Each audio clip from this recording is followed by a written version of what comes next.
Em 25 de outubro de 1917, um cara chamado Lenin tomou o poder da Rússia e declarou o regime socialista. Esse acontecimento ficou conhecido como Revolução Bolchevique e impactou o mundo por diversas gerações. Mas, para entendermos melhor suas causas e consequências, precisamos voltar para 1905. Nessa época, quem controlava o país era o czar, uma espécie de rei na Rússia. Seu governo era extremamente absolutista, centralizador e autoritário. Só para você ter ideia, não existia nenhuma constituição, ou seja, não existiam leis e o czar mandava em tudo, sem limites. A Rússia estava muito atrasada em comparação aos outros países. Foi o último país a abolir o feudalismo, que na Europa foi desaparecendo a partir da Revolução Gloriosa, na Inglaterra do século XVII. Assim, a Rússia passou a investir recentemente na industrialização, sendo em 1917 ainda um país majoritariamente rural e de camponeses. 80% da população vivia miseravelmente, em crise e passando por fome, enquanto que o czar estava tranquilo com a elite, a nobreza, reprimindo quem fosse contrário ao seu governo.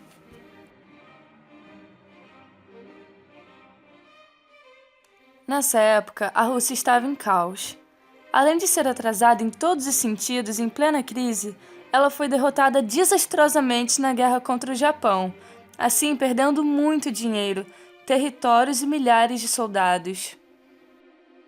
Por essa série de motivos, o povo decidiu fazer uma passeata pacífica na frente do Palácio de Inverno, em São Petersburgo.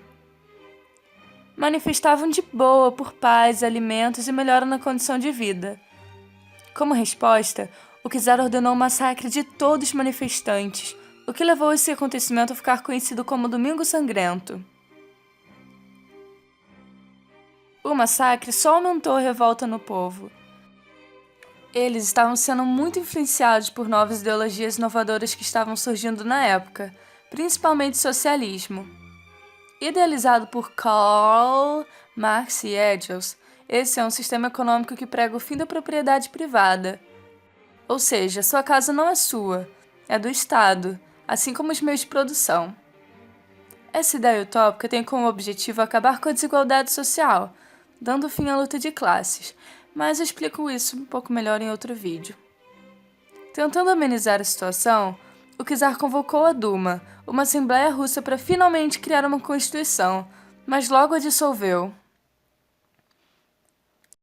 Os russos viram no socialismo uma forma de levantar o país das cinzas. Porém, eles se dividiam em dois. Os mencheviques, que em russo significa minoria, eram os que defendiam que primeiro deviam alcançar a democracia para depois chegar ao socialismo.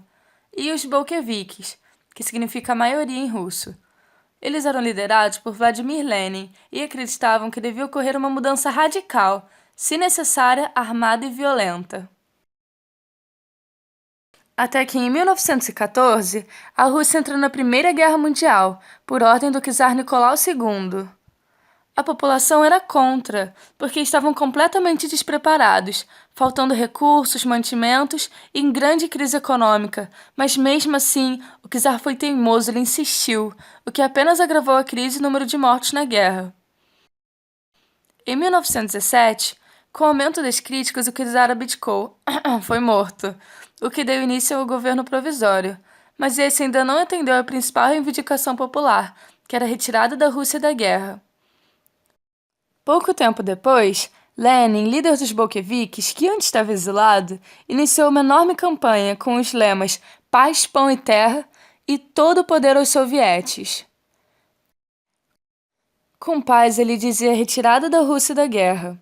Com pão, ele dizia alimentar a população, e terra, a distribuição das terras aos agricultores, ou seja, uma reforma agrária. Já na outra frase, os sovietes eram organizações clandestinas de trabalhadores espalhados por todo o país, que pediam por melhorias e reformas. Tinham conquistado muito poder, o que os tornava muito importantes. Assim, em 1917, Lenin, com o apoio dos operários, camponeses e soldados, invadiu o palácio e declarou governo bolchevique, implantando de vez o socialismo. Teve pontos negativos, era totalmente autoritário, declarando que o Partido Comunista era o único permitido. Porém, também teve seus pontos positivos. Deu terras para quem não tinha, ajudou a alimentar a população e, o mais importante, finalmente tirou a Rússia da guerra e confiscou bens da elite russa. Porém, teve que pagar indenizações da Tríplice Aliança por ter saído. Para entender mais, assista o vídeo sobre a Primeira Guerra Mundial.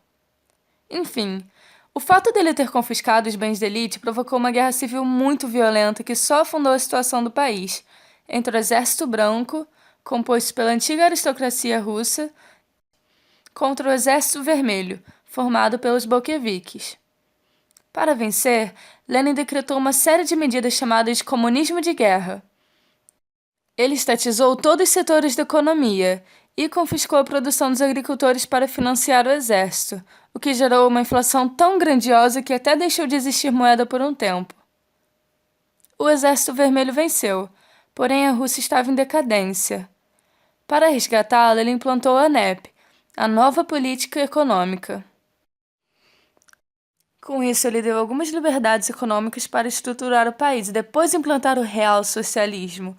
Essas medidas foram a volta do comércio do dinheiro, sim, eles pararam de tomar a produção dos pequenos agricultores, e a permissão de pequenas propriedades privadas.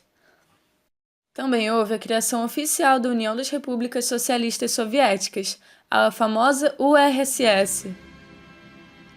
No total, essas medidas ajudaram a agricultura, aumentando a produção e diminuindo a fome no país, porém não houve avanço nas indústrias. Em 1924, Lenin morre, causando uma grande polêmica de quem seria seu sucessor. Entre os concorrentes havia Trotsky, um amigo de Lenin, figura heróica que defendia que a expansão do socialismo era mais importante, e Stalin, de alto cargo militar, que definia mais importante primeiramente tornar o URSS forte e estável. Stalin ganhou, assim mandando matar Trotsky. Uma curiosidade interessante é que quando ele foi morto, ele estava exilado no México, onde teve um caso com a famosa pintora Frida Kahlo. Stalin também ordenou que apagassem vários registros históricos de Trotsky, o que tornou-a ser a primeira forma de Photoshop no mundo. Tá, mas vamos voltar ao assunto. Stalin criou os planos quinquenais com o objetivo de desenvolver a economia russa. Criou muitas indústrias e tornou o país um dos mais desenvolvidos da época. Também promoveu a construção de obras públicas, que geraram muitos empregos, e a melhora da educação. Porém, ele instituía a coletivização forçada das terras. Toda a produção dos agricultores era tomada pelo Estado, que vendia os grãos no exterior e assim ganhava dinheiro para a industrialização. Mas, na verdade, isso era horrível, porque fazia com que os agricultores não tivessem incentivo nenhum para continuarem trabalhando, o que diminuía a produção e desencadeou a fome. Essa época ficou conhecida como Grande Terror. Stalin era muito autoritário e ordenava perseguição e assassinato dos traidores ou opositores de seu governo. Ele espalhava espiões pela cidade e mandava os acusados para campos de concentração na Sibéria, onde eram forçados a trabalhar até a morte. Seu governo foi muito duradouro devido às intensas propagandas políticas que o retratavam como um nobre amigo das crianças, através de uma lavagem cerebral. No final das contas, ele ofereceu qualidade de vida para quem já era rico e terror aos opositores. A União Soviética durou 74 anos, se dissolvendo só em 1991, após a Guerra Fria. Mas esse assunto fica para um próximo vídeo. Muito obrigada por ter assistido. Eu espero que você vá bem na prova de amanhã e que eu tenha te ajudado de alguma forma. Pode mandar esse vídeo lá no grupo da turma no WhatsApp que eu vou ficar super feliz. E não esquece de comentar o que você achou e sugestões para os próximos vídeos. Tchau e até a próxima!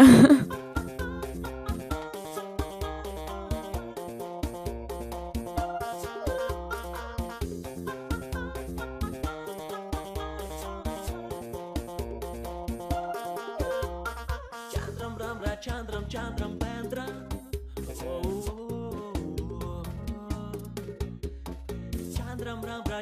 Chandram Pendra.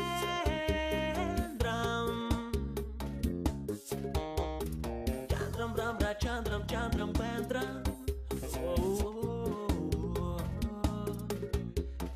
Chandram Chandram